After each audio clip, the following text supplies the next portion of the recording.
କଳି ବଚନ ଶୁଣି ହସି ସନ୍ତୋଷ ଚିତେ ରାଜା ଋଷି। ଚାରି ପ୍ରକାରେ ସ୍ଥାନ ଦେଲା ନିତ୍ୟ ଧର୍ମ ଯହିଁ ମେଳା। ଦ୍ୟୁତ କାମିନୀ ମଦ୍ୟପାନ ପ୍ରାଣୀ ମାରଣ ଯେବା ସ୍ଥାନ। ପୁଣି ବୋଲଇ କଳି ଯୁଗ ମୋର ଏ ସ୍ଥାନ ଚାରି ଭାଗ।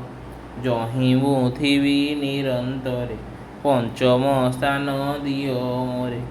କଳିର ବାକ୍ୟ ଭାଳି ଚିତେ ସୁବର୍ଣ୍ଣ ଦେଲା ତାର ହସ୍ତେ। ଏ ପାଞ୍ଚ ସ୍ଥାନ ପଞ୍ଚ ଗୁଣ ବ୍ରାହ୍ମଣେ ସାବଧାନେ ଶୁଣ। ମିଥ୍ୟା ବସଇ ଦ୍ୟୁତ ମଧ୍ୟେ କାମ କାମିନୀ ମଦ ମଧ୍ୟେ। ପ୍ରାଣୀ ମାରଣେ ରଜୋ ଗୁଣ ସୁବର୍ଣ୍ଣ ମଧ୍ୟେ ରିପୁ ଗଣ। ଏ ପାଞ୍ଚ ସ୍ଥାନ ତାରେ ଦେଲା ଯହିଁ ଅଧର୍ମ ସଙ୍ଗ ମେଳା। ପ୍ରମାଣୀ ଅଭିମନ୍ୟୁ ବଳା କଳି ଯୁଗକୁ ସ୍ଥାନ ଦେଲା। ତକ୍ଷଣେ ରାଜାର ବଚନେ କଳି ବସିଲା ପାଞ୍ଚ ସ୍ଥାନେ।